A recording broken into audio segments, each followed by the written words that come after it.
Hello again, everybody. It's great to have you here with us for our last webinar of the year. We're excited to present some great information on the distributed availability groups. And what makes this so exciting for us is this is real content based on client work we're doing right now.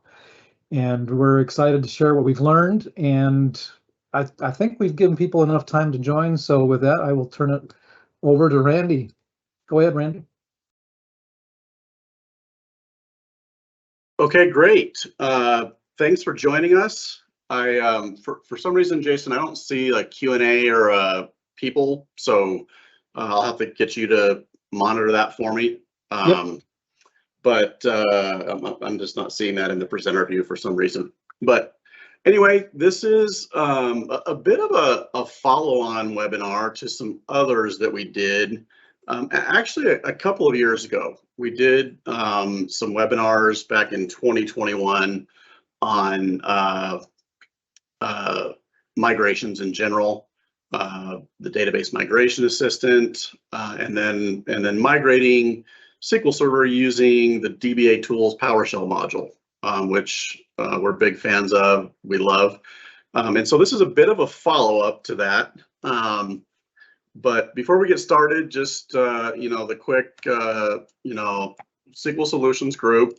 If you're not familiar with us, if this is your first time, I'm Randy Knight. I started this company about almost 14 years ago now as a Microsoft data platform, SQL Server focused, full service consultancy, and managed service provider.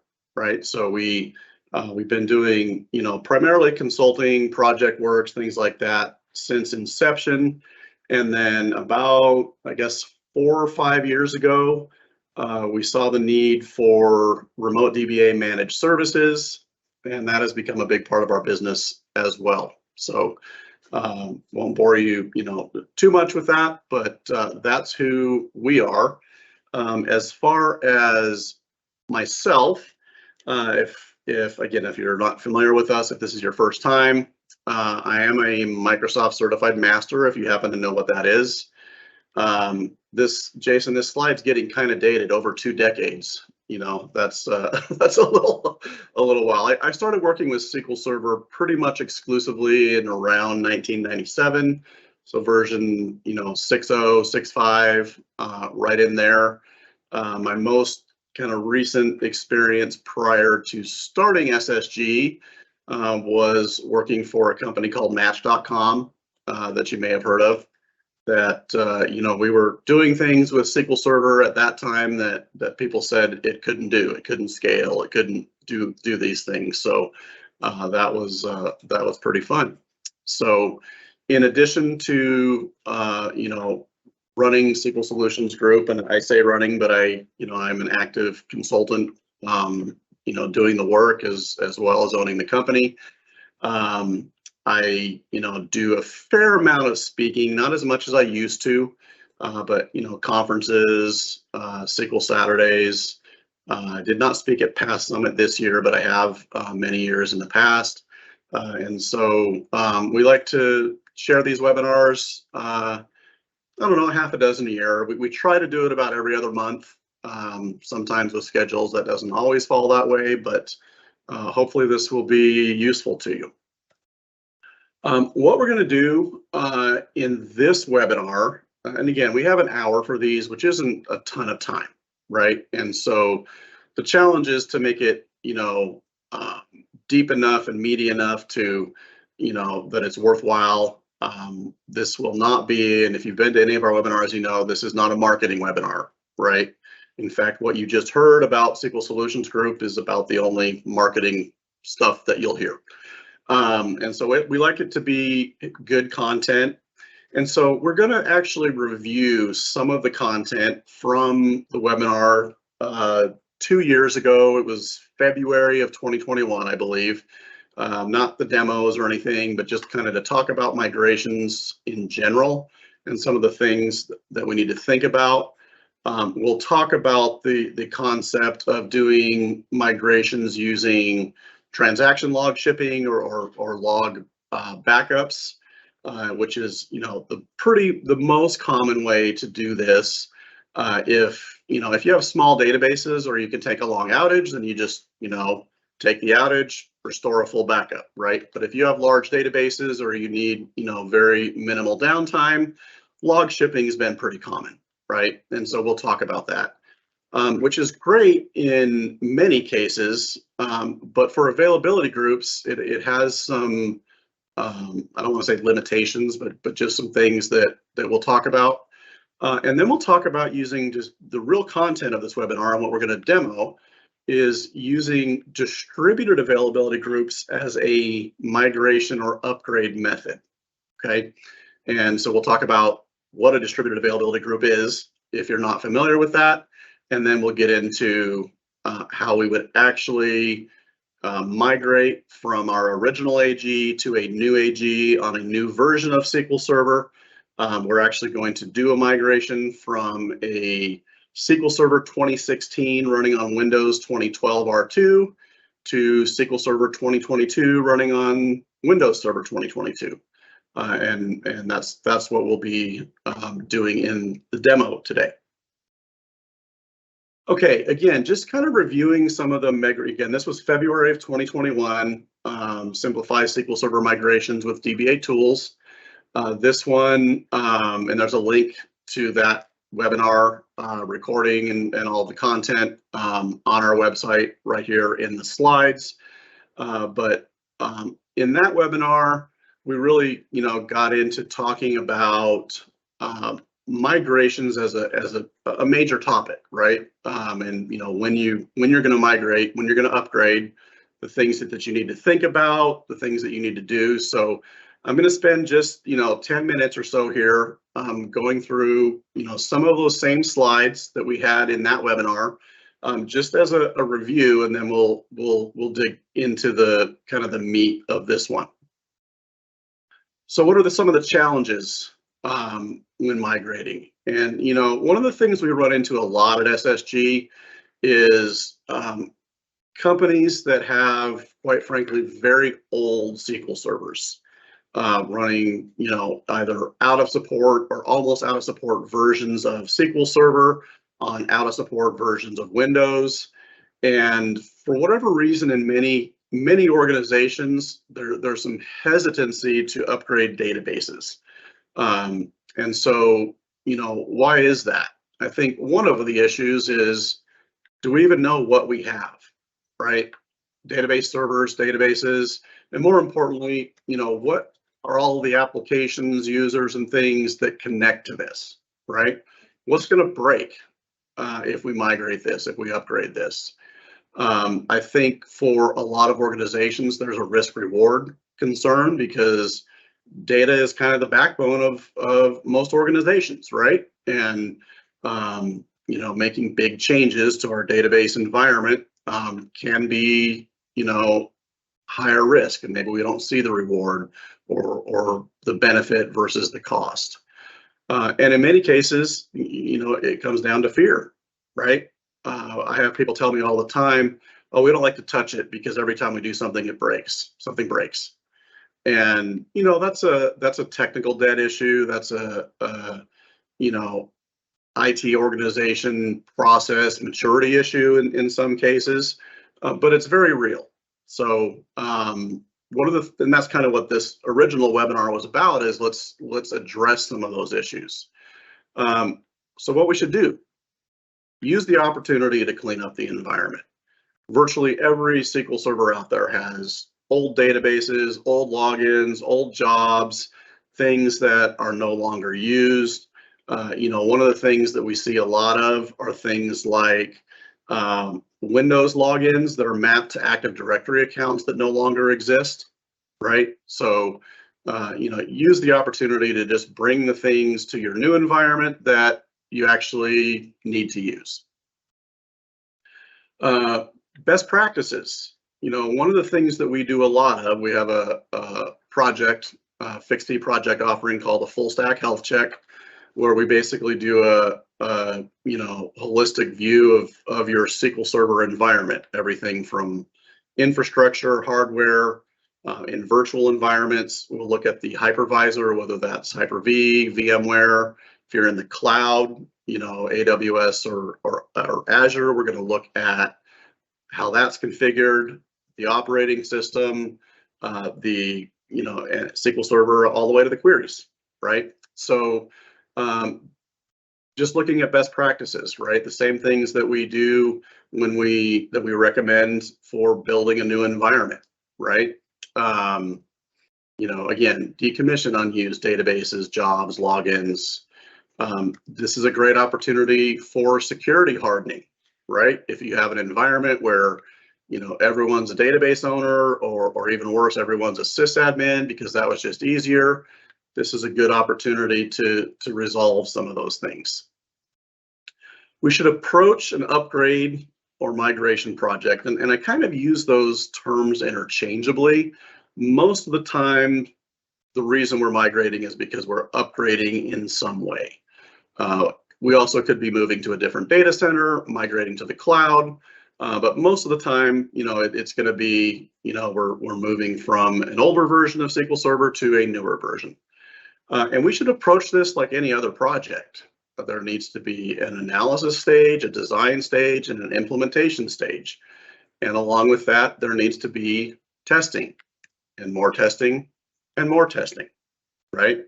And so that's one of the things we'll talk about in this distributed AG methodology, is how we can kind of create the new environment, migrate everything, and have all of our data there in a writable state so that we can test, right? We can do regression testing, we can use that as a test environment, and then when we get ready to get close to when we're going to actually go live with it, we'll initialize our distributed availability group. It will keep things in sync, and we'll do a cutover.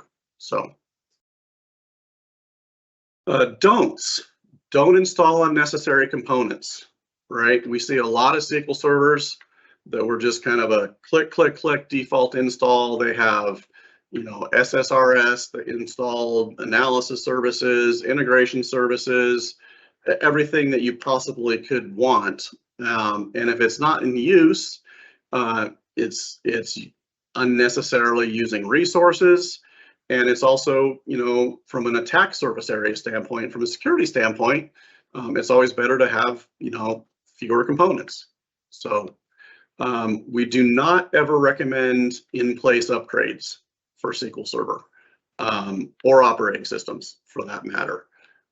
It's 2023, most environments are virtual, bringing up a new virtual machine and migrating to that is, usually in most environments pretty easy to do in terms of resources. And, even if you want to end up on the same hardware, you can do that with virtual machines, right? And it just, when you upgrade in place, you bring a lot of that mess with you, right? That we talked about wanting to clean up. But B, you don't have a real good rollback option, right? When you do your live production migration, and in that process, you're likely going to have a go no-go decision.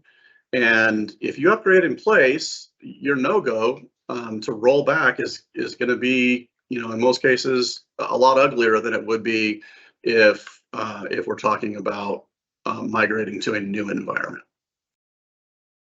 We do not recommend migrating or moving system databases from one environment to another, meaning master, MSDB. We have scripts and tools that allow us to copy all of those objects, take care of those things, and that's, again, a much cleaner way to do that. Thinking about what we need to migrate, right? Now, we obviously think about databases, right? But there's an awful lot of things on a SQL server that you need to keep in mind besides just the databases. Logins is an obvious one, right?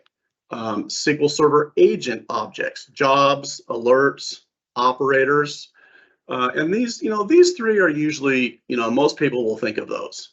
But you have things like credentials, your database mail configuration, If you are using replication, how are you going to migrate that? Are you going to have to re-snapshot large publications? What's that going to look like? Do you have extended event sessions that are in place? Are you using linked servers? What are your various sys configurations? And you want to be a little bit careful with this, because moving to a new environment, you may not just want to just copy everything as is, but you're certainly going to want to review what you have and make sure that the new environment is configured, as it should be. Some of the less common things, instance level triggers. Those are easy to miss. If you have triggers at the instance level, server audits, maintenance plans, if you are using any kinds of custom endpoints, user objects in the system databases, master or MSDB is a pretty common one. We build a new environment, we migrate all the user databases, we migrate all the instance level objects, but we had that stored proc or that table in master that we didn't think about. And in general, we don't recommend doing that, but there are cases where those will exist, and you want to make sure you get those. And then any other features that you might be using, policy-based management, resource governor, change data control, right? There's a lot of things that go into a SQL server, and all of this is assuming that this is a dedicated SQL server. There's not a file share on there. There's not, some other application installed, which again, we don't recommend doing, but we know that in the real world, sometimes we have environments that are like that. Don't forget about compatibility levels when you upgrade. So when you restore a database from a down level version of SQL Server to a new version, it is going to upgrade the database files, right? Which is why you can't take a database from SQL Server 2019 and restore it on 2016, for example, right? But it will not upgrade the database compatibility level automatically, right? And that's something that you should do as part of this process. And of course, that comes back to the testing, right? You want to see how that's going to impact your applications.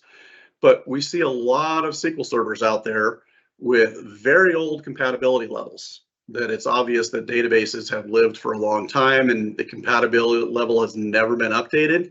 And there's two issues with that.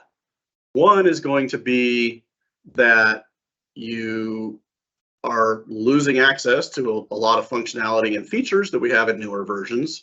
But two, and we've run into this one as well, if that goes on long enough, eventually you're going to get to a version of SQL Server that compatibility level that you're on is no longer supported, right? And this, again, this slide is from that 2021 webinar. We should add 2022 to this, but you can kind of see that, in 2019, the oldest compatibility level is 100, which was SQL Server 2008, right? So if you have something that's been upgraded from SQL Server 2000, let's say, and we do see those, that's in 80, the most, or even 2005, let's say 90, the newest version of SQL Server you can move that to is 2012, right? So that's another reason we want to make sure that we're taking care of compatibility levels as part of the process.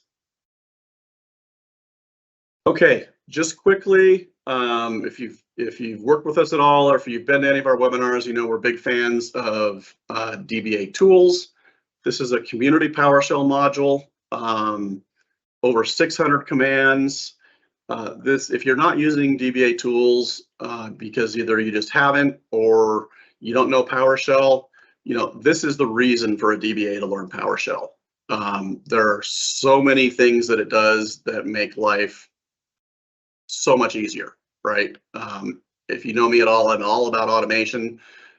Sometimes I think it's just because I'm lazy. If I have to do something tedious 2 or 3 times, I want to automate it, right? And that's what DBA tools is about. So just kind of a couple of quick reviews, on how to find the commands, the documentation.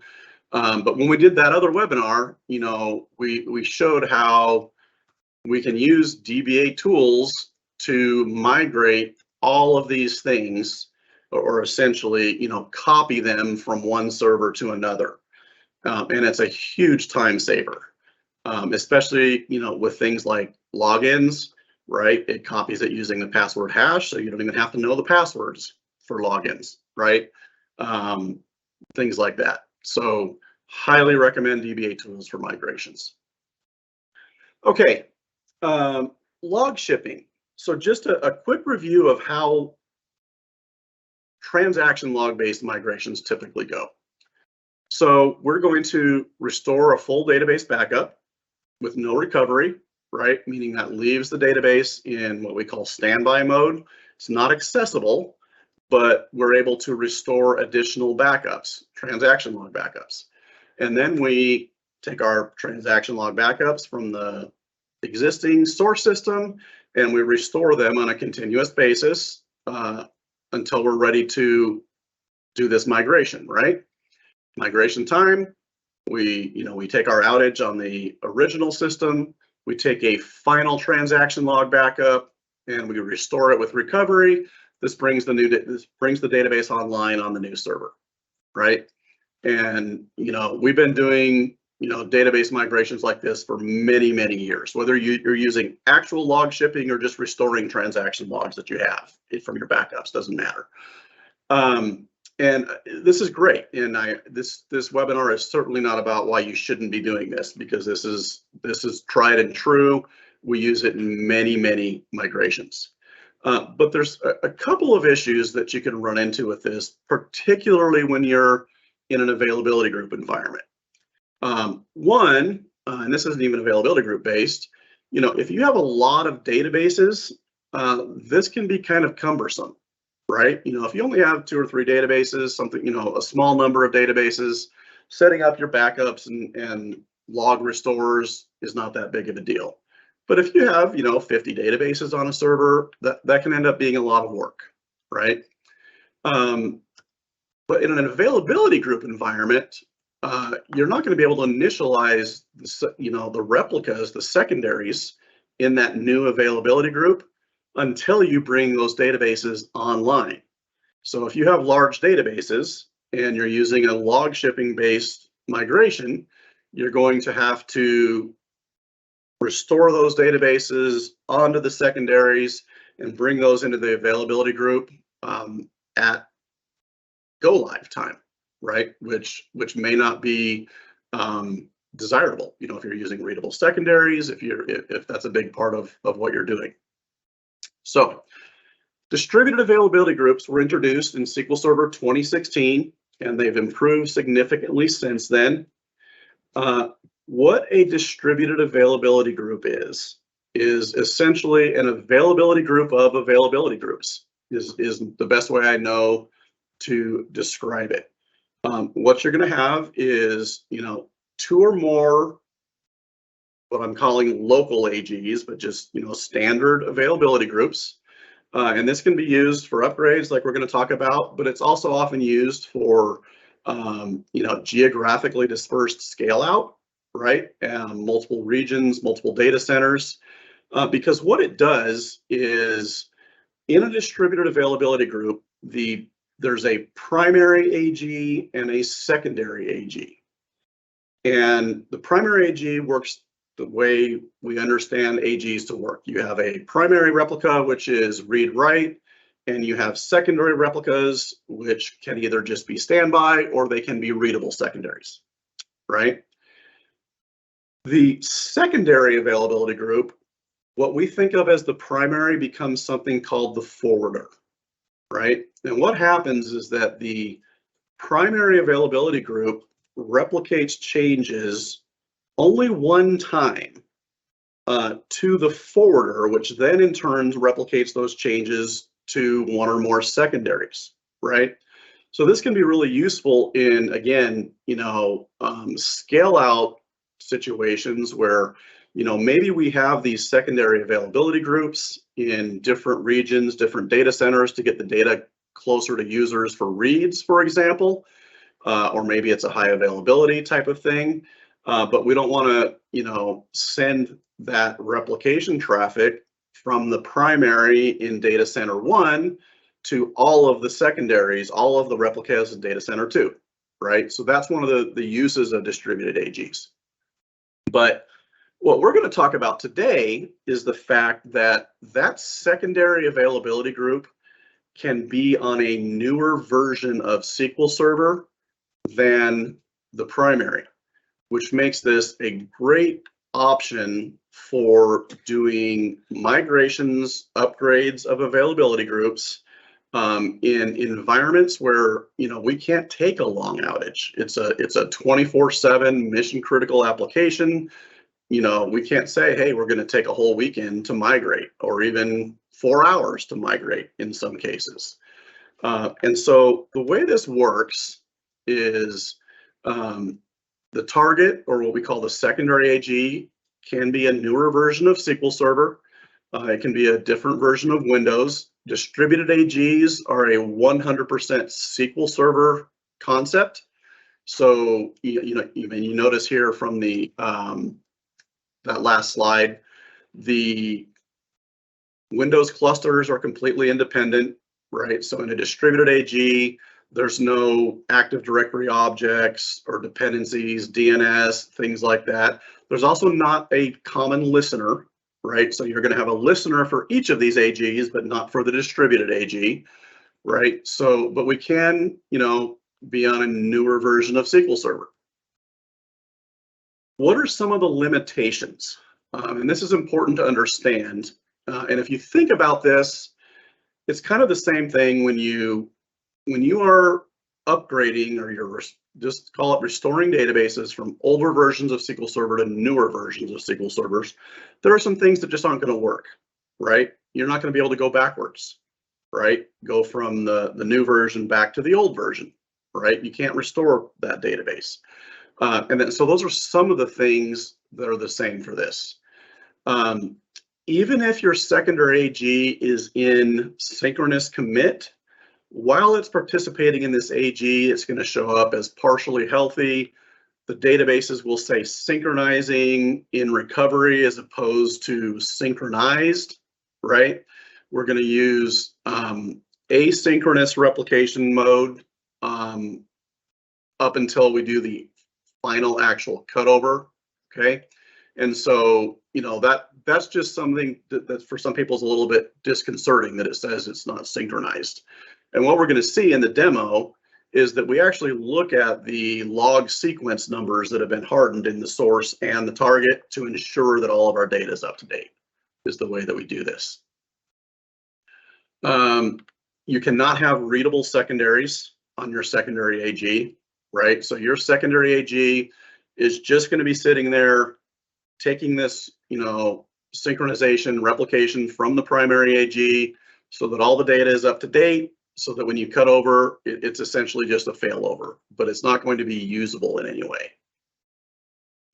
Again, no failback, right? Because we have upgraded our database to new versions of SQL Server. You cannot fail back from the upgraded version to the old version. And similarly, once you fail over, you're not going to be replicating back to the source AG, right? So this is really an upgrade methodology, right? And it's a one-way trip when you do that failover.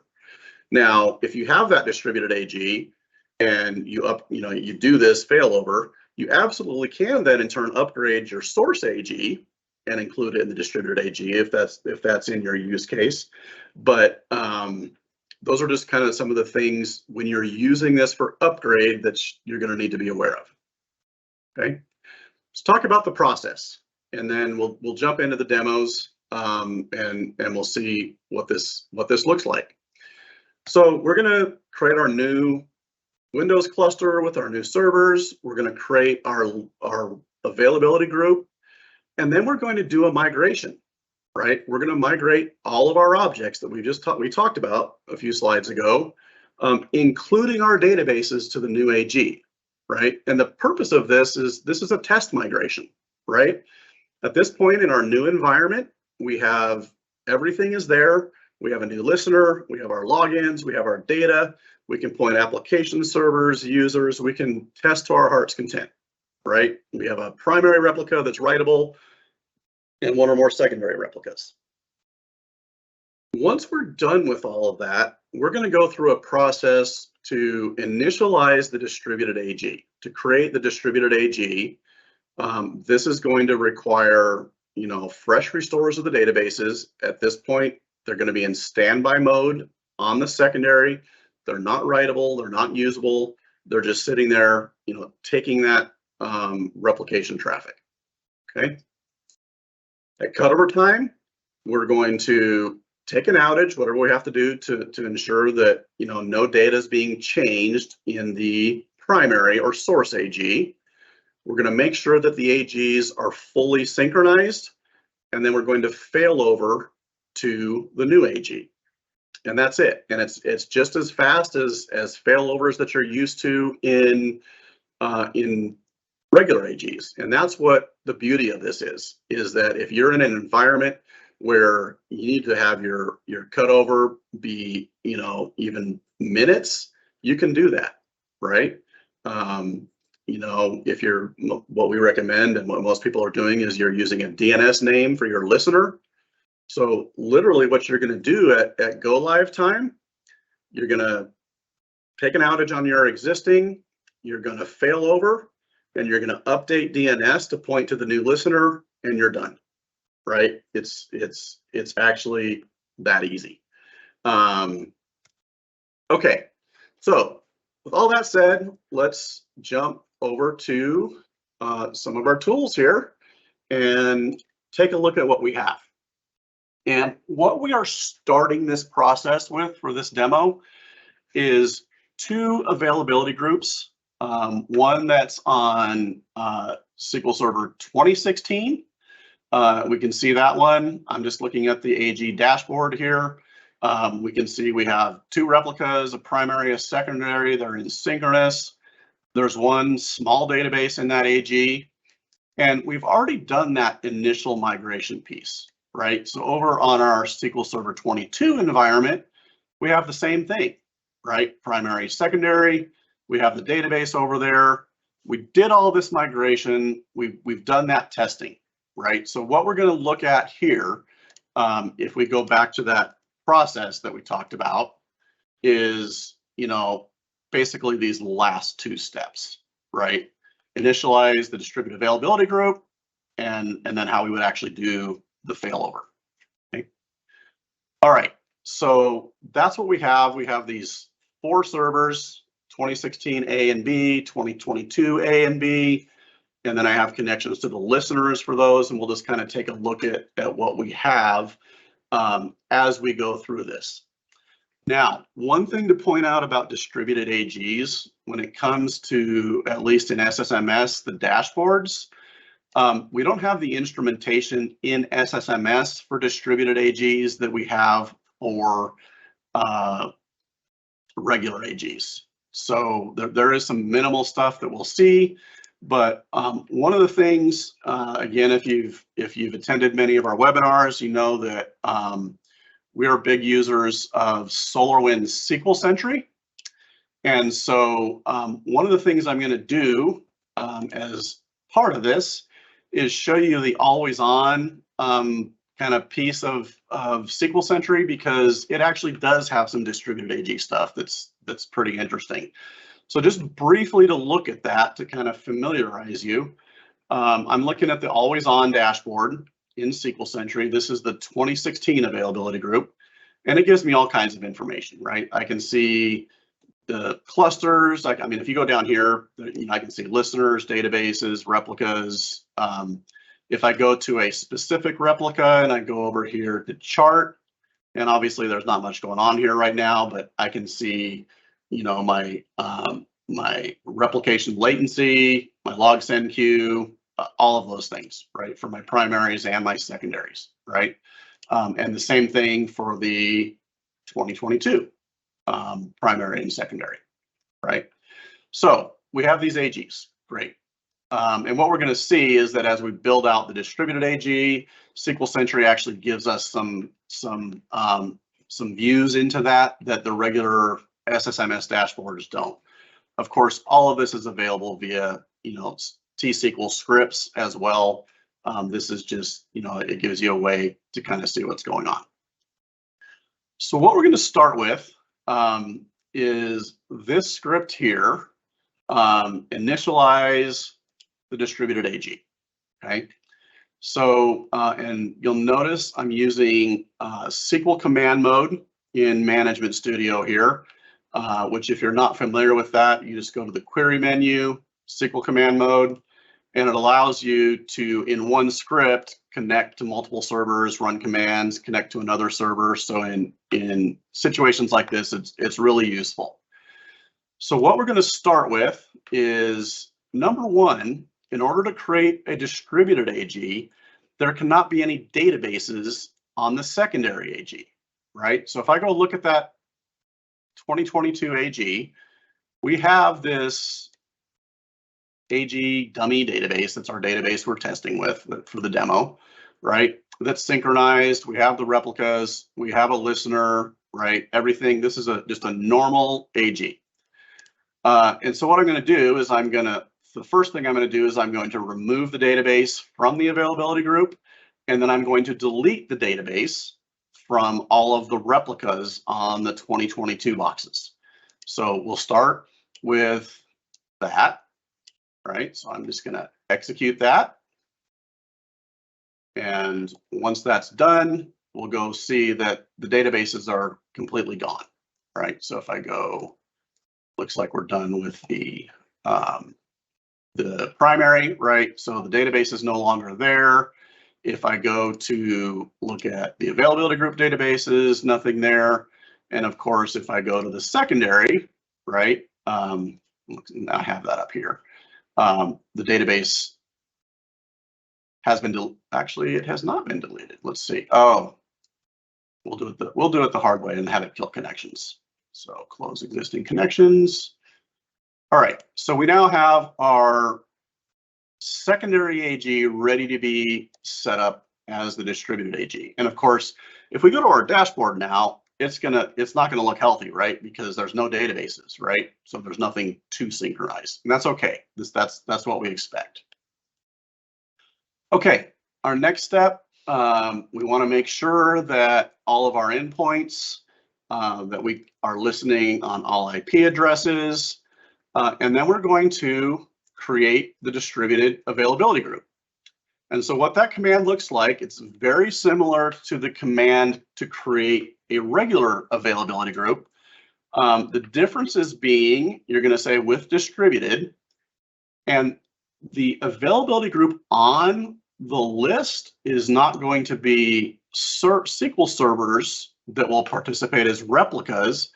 It's going to be the AGs that will be part of this distributed availability group. So as I said earlier, it's really an availability group of availability groups, right? It's important that we're connected to what we want to be the primary AG when we execute this, because I'm going to list the AGs that will be participating in this. Whichever of those AGs I'm actually connected to will become the primary. The others will be secondaries. So we'll go ahead and execute that next portion here. We're going to check our endpoints first. We'll execute that.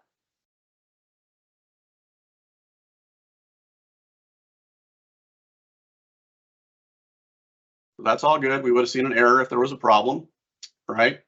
And then we're going to run our command to create our distributed availability group. Okay. So now if I go to my 2016 availability groups, we can see that I have this availability group called distributed AG. Doesn't have any databases, doesn't have a listener, never will have a listener. But the replicas are these two AGs, right? As opposed to the servers that have replicas. Just like in a regular AG, the next step, we need to connect to the secondary availability group listener and join the distributed availability group. So we're going to do that. Okay.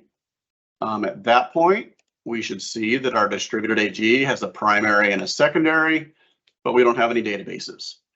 When Using distributed AGs for upgrades, it requires manual seeding. You cannot use automatic seeding.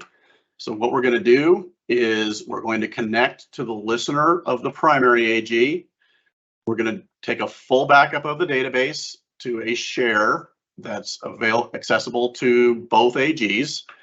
And then we're going to connect to both of the replicas in the secondary, restore that database, and join the availability group. So we'll start with the backup. Very small database, right?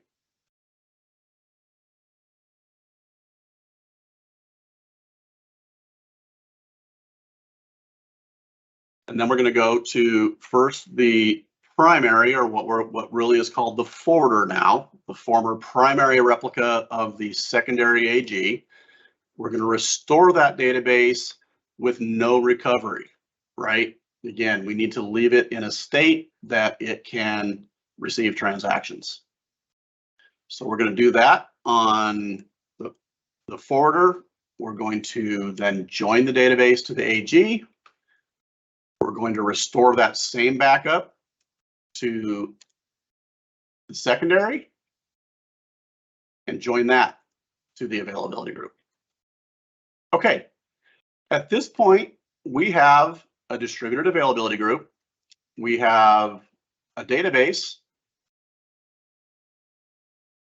Come on, SSMS.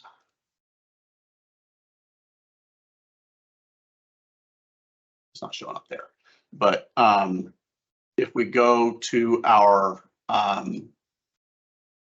dashboards, and we'll look at this in SQL Sentry as well, right? Our 2016 AG looks the same, right? It's the primary AG. But our secondary AG, and this is the part that I said to some people is disconcerting. The primary says that it's synchronized, but the secondary says that it's synchronizing, even though they're in synchronous commit. And this is just part of using this for upgrades. But what we're going to see is that the data is there and is being replicated.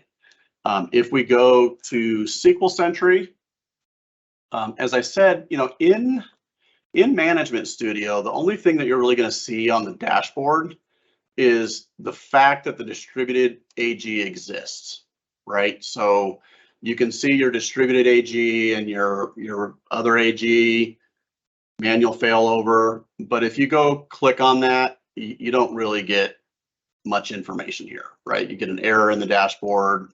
SSMS just doesn't have the dashboard, but SQL Sentry does. So what we now see, you see that my view has updated. Let's see where I'm at. Yep. So here I am on the 2016 view, and it's showing me that I have this distributed AG. I have 2016 A and B, and it's going to take a minute for this to update. What we should see is we'll actually see it shows you this flow, right? And if you hover over that, you can see the, oh, there's something going on with SQL Sentry, of course.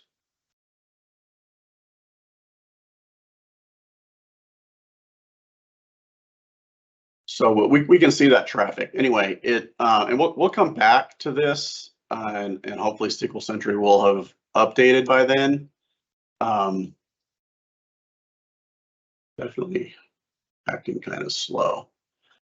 Because what we should see is you'll see data flowing right to left from this primary to the distributed AG, and then when you click on that, it will actually open the AGs on 2022, and you'd see that data flow. And of course, you can see the traffic, you can see the replication, all of those things. So the next thing that we want to do is populate this dummy database in our 2016 environment with some data, right? So what we're going to do, we're going to drop and create a table called test inserts, and then we're going to run a loop, an indefinite loop that will just kill after 30 seconds or so. to just, throw a bunch of rows into that table. And what's going to happen is that it's going to be synchronized on the primary AG, but then the primary AG will send it to the forwarder, which will in turn send it to the secondary on the secondary AG. So we'll go ahead and run that, create the table, and just start throwing some rows in there. We'll let that run for a bit. Let's go back to SolarWinds and see if it has become any happier.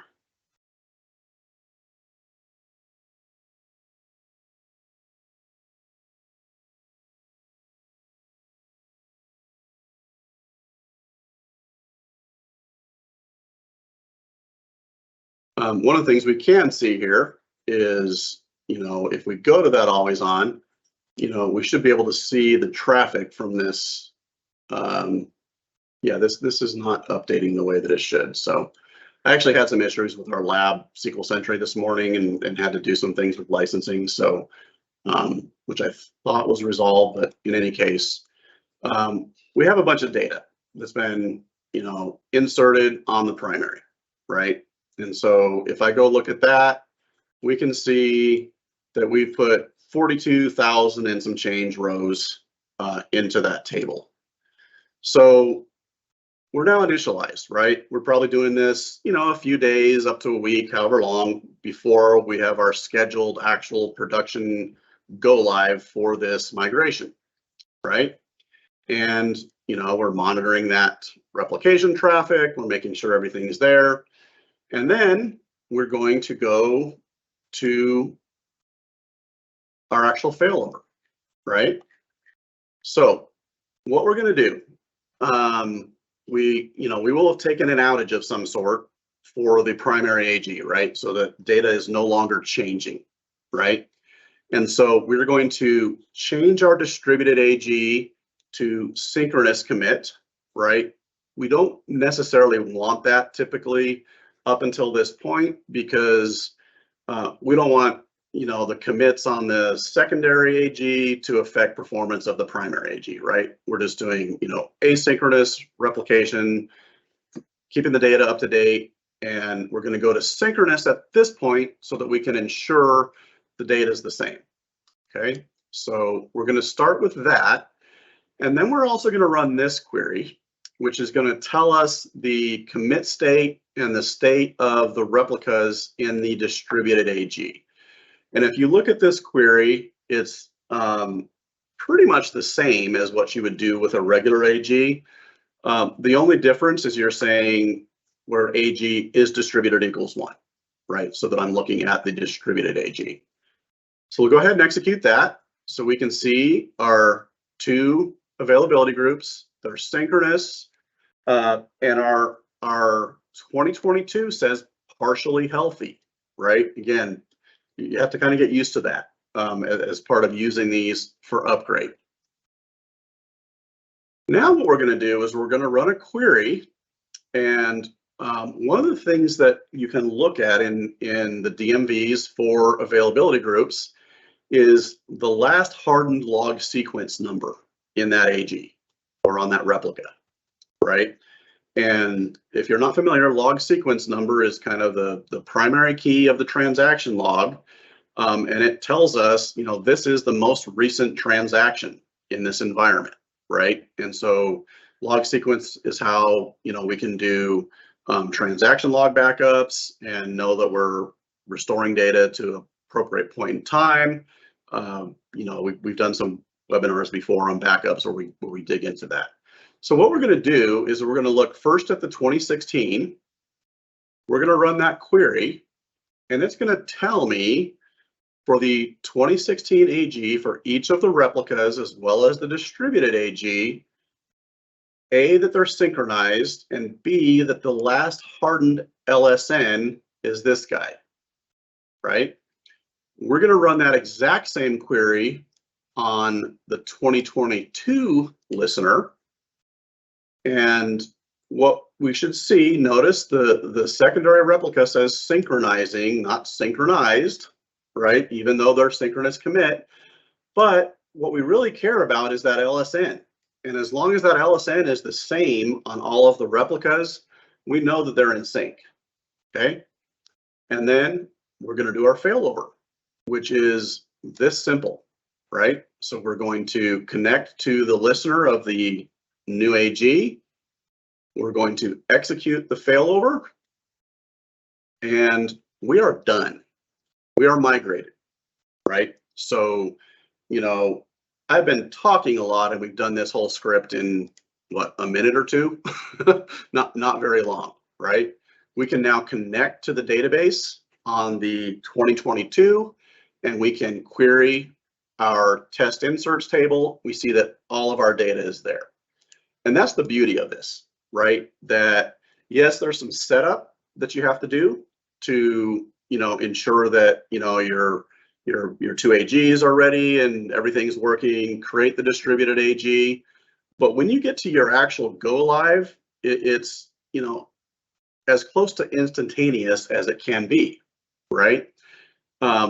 When and Jason mentioned at the beginning of this webinar, you know, we're actually doing a big project right now for one customer and some others that are in the process as well, using this methodology because they have environments that they just can't take a long outage, right? And it what we have found doing this is that the long part of the outage tends to be, you know, after the cutover, we have to update DNS. And, you know, a lot of times, you know, app servers have to be restarted to get the right IP address, things like that. That's the longer part of the migration. The database migration happens very quickly. So the last thing I'm going to do is I'm going to drop the distributed availability group. It has served its purpose. So I'm going to connect to both of those servers. I'll run that just a couple times to make sure it's gone. And now our distributed AG is gone. If we go now to our dashboards, we're going to see the 2022 AG is now completely independent. It's now happy and synchronized. The 2016 AG is still there, right? It's happy and synchronized, but we want to make darn sure that we don't have anybody connecting to this and changing data because, you know, again, this is kind of a one-way trip, right? So that's distributed AGs. And it's a really great option for upgrading / migrating availability groups in environments where, you know, you can't sustain a long outage, and it works well. You know,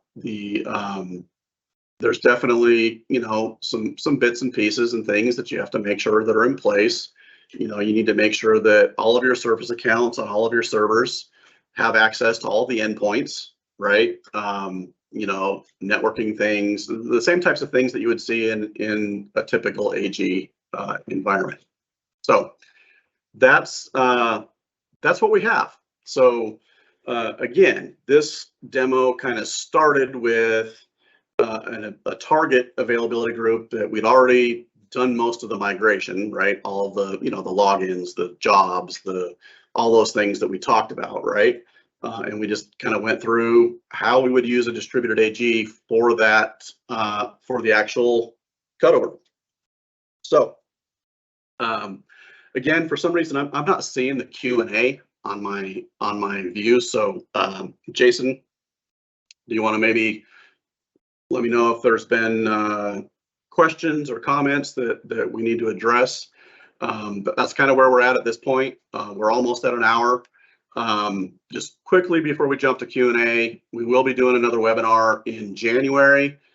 We've not yet determined what that will be. So as always, we welcome feedback, right? If there's something that you'd love to see a webinar on, let us know. So Q&A, okay. Jason? Yeah, one just popped in. Have you ever seen a distributed AG used for a production scenario that is not just for a migration?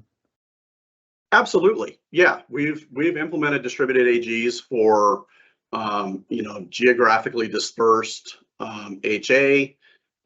We did a proof of concept project for a very large environment. These were, you know, SQL servers with like 4 terabytes of RAM and equivalent types of, you know, storage, that they were doing a migration to the cloud.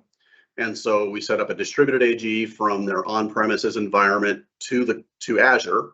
So we had an AG in Azure and set up the distributed AG so that they could basically, some of their like Azure Synapse and things like that would have a readable secondary in Azure. And using the distributed AG, because this one in particular had a lot of traffic, we were only sending that data across that, slower WAN link one time, even though there were, I think there were like 4 replicas in the cloud. So, yes, we have seen it. It's not super common. I think the biggest downside or complaint that people have is the instrumentation. That we're used to seeing our dashboards and things in Management Studio, and it's actually, I thought it was pretty cool to see that SQL Sentry was doing some stuff with the distributed AGs. I just wish that it was working, because it was working this morning. But anyway, so yes. Okay, since you've been answering that question, we've had 3 more come in. Okay. What if the last hardened LSN is not the same? So if it's not the same, you're going to need to wait until it catches up, right? And obviously this was a demo, right? We had 42,000 rows that were already in sync. In a busy production environment, it might take a few minutes to make sure that everything is caught up, right? But that's what you would do, right? Is wait for that to be completely in sync and then do your failover. Okay, next question, will we have access to these scripts? Yes, so Jason will be putting the recording and the slide deck and all that up on our website, and in that zip file I'll include those 3 SQL scripts as well as the slide deck. So yeah. Although I will say, and that's great, but the Microsoft documentation on this is pretty darn good, right? If you go to the distributed AG, I mean, most of those scripts are pretty much copied from there. So it's pretty good. Next question from Database Diva. Why wouldn't you use log shipping migration for a server that has multiple databases? I wouldn't say that you wouldn't use it.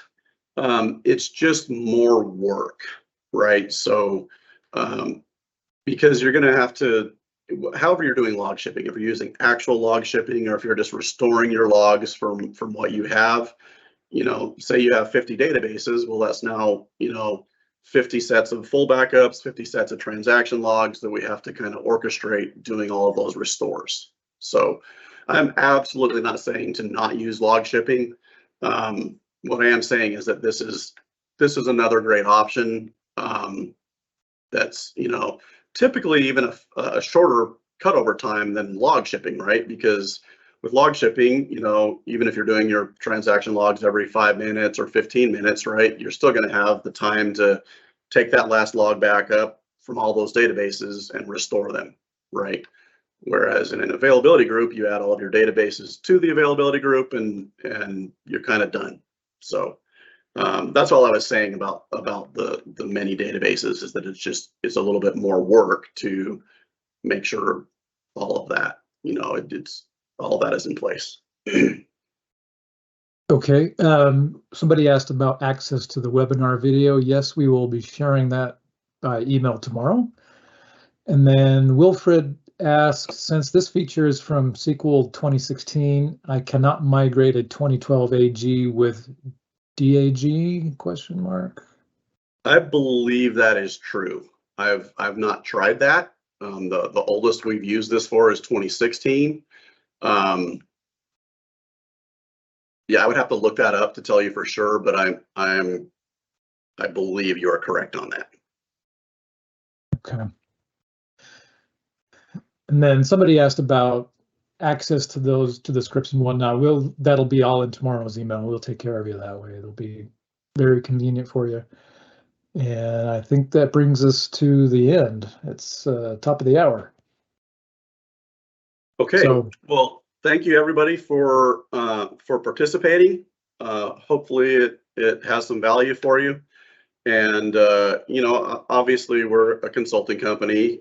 We do this for a living. And so, just kind of that tiny more little bit of marketing, if you are doing migrations, if this is something that interests you, but you're not real sure how to do it, we'd love to chat with you about that. And then of course, I'm always open for questions too, right? Shoot me an email or hit me on, LinkedIn, wherever, if you have quick questions about this. Happy to answer those. So. Okay, thanks everybody for attending. As Randy mentioned, we will meet again at the end of January, and we'll announce that that topic no later than early next week. So we'll get that out to you soon. Enjoy the rest of your day. Thanks for being here. Thanks, everyone.